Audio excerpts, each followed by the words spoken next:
Welcome to USDC's PBA Experience. This is your chance to compete on the same lane conditions faced by us on the PBA Tour. I'm Chris Barnes, along with two-time Player of the Year and 24-time titleist Norm Duke. This week you're going to face the Viper pattern. It's a 37-foot pattern. It's the second shortest of the patterns, and it probably provides the most options on how to play the lanes. As you look at the graph, you can see that there's a little launch pad in the front of the lane, but the body of the pattern goes 30 feet, which means if you're going to play the outside boards, you better play them pretty straight. You can move in, though, and you can also play the track, depending on the surface, or you can even move in deep if you have a high rev rate. There's a lot of different options on this pattern, Norm, and you've used most of them. I have, and to me, this is one of the patterns that offers the most fun for a player because you have so many options. If you're one of those players that like to play down and in from the outside, this is the way to go in the Viper. Just don't try to hook the ball too much. Straight is great out there. But because of that launch pad in the inside, Chris, and because of the hook on the back end, those players decided to move in and throw a little hook. You have to give the pocket away, allowing for that hook on the back end to get your ball to recover to the pins, thereby not going through the nose as much. Now, when you play out to the right, what kind of balls and setups are you using? Well, you know, I think you have a lot of options depending on if it's the morning or the nighttime. But I tend to go with strong early and then weaken up as the day progresses. But I think the key here is to juggle your speeds. A lot of speed at night, not so much speed in the morning. So your transition is more front to back and not so much moving left and right. When your lanes break down, you want to just use more speed and stay in the same place? Right, because as soon as you migrate to an area left of, let's say, that first arrow, you get into the tracks of the players that are starting left of you. And as soon as you migrate into their tracks, you're going to get the early hook, and you're going to get that Y effect that sends your ball wide of the pocket on your mistakes to the right and through the nose on your mistakes to the left. Now, you made the show twice on this pattern last year. Once you played the gutter, and one time you played inside. Why did you play them differently? Well, I think primarily because of the players that were on the pairs prior to my match on television. I got to play outside longer against Chris Lowshatter, and so by the time the title match got there, I was still very comfortable. But earlier in the year prior, I was bowling against Ryan Schaefer on this pattern, and the guys that were playing in were just tearing the lanes up, and so I elected to go in with them and therefore migrating left of their shots. Well, this pattern does provide a lot of different angles. And we're going to go to tape here. And this is of which show for you? This would be Detroit last year. And you're playing the outside line using a relatively strong ball? It was a pretty strong drilling, but if you notice the speed. I was generating a lot of speed with the legs and not very much speed with the arm. That way I could just let the ball go and it would float down the lane and not try to hook up early.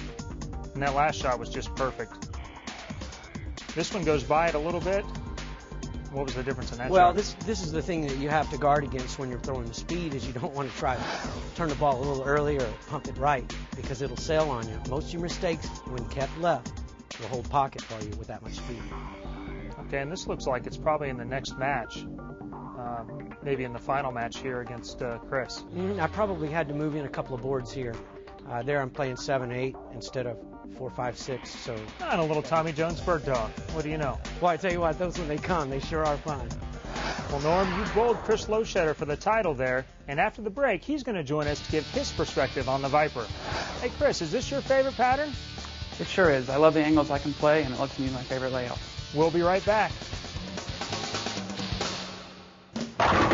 70 million men, women, and children enjoy America's #1 participation sport, bowling.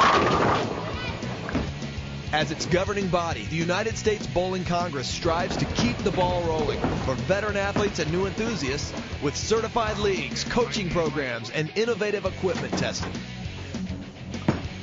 Join the momentum of America's favorite participation sport. Bowl with us.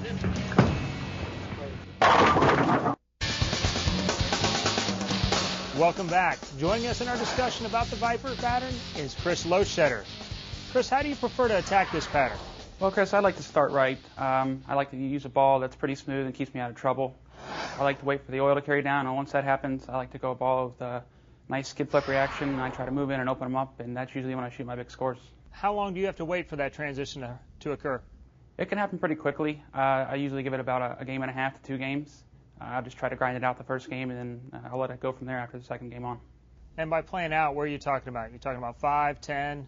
Well, for me, it's not Norm style. You know, he's on 2, 3. Out for me is probably about 7 or 8, and then I like to get in around 13, 14. Okay, and you're using surface then? Not too much surface. I like to use a ball that gets down a lane but is smooth off the break point. And then also when I move in, when they break down, I like to move in as well. I like to keep my surface pretty shiny so I can get a nice skid flip reaction. Well, we have some tape of you bowling against Norm, I guess, in Detroit. And this first shot you're throwing looks like a silver ball.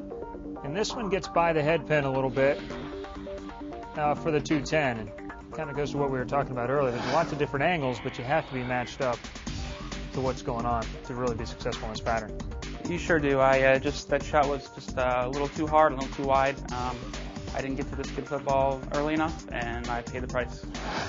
You're talking about after that, then you go to a stronger or a skid flippier ball and move in a little bit? I go to ball that's a lot stronger on the back, move in just a little bit, make sure that it doesn't overreact, and from then on in, it was no problem to strike. Chris, when you say skid flippy, is that out of the ball or out of the layout in the ball?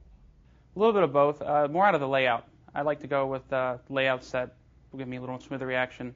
And then I usually pin over the fingers with the CG kicked out, something that'll give me the length. The pin will give me the length, and the CG will give me the flip on the back end. So the pin over the fingers then gives you the skid, yes. And then the offset gives you the flip. Yes. Nice.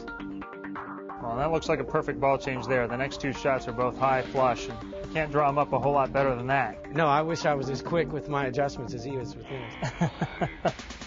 You do okay, Norm. Yeah, doesn't he, though? You know, you two bowled for the title there, Chris, and Norm was able to come out on top. I think he shot 275 at you. Any wishes for a rematch? I would love a rematch. I think it'll give him a chance to even shoot 290, 300 this time. You know, he doesn't like to bowl good.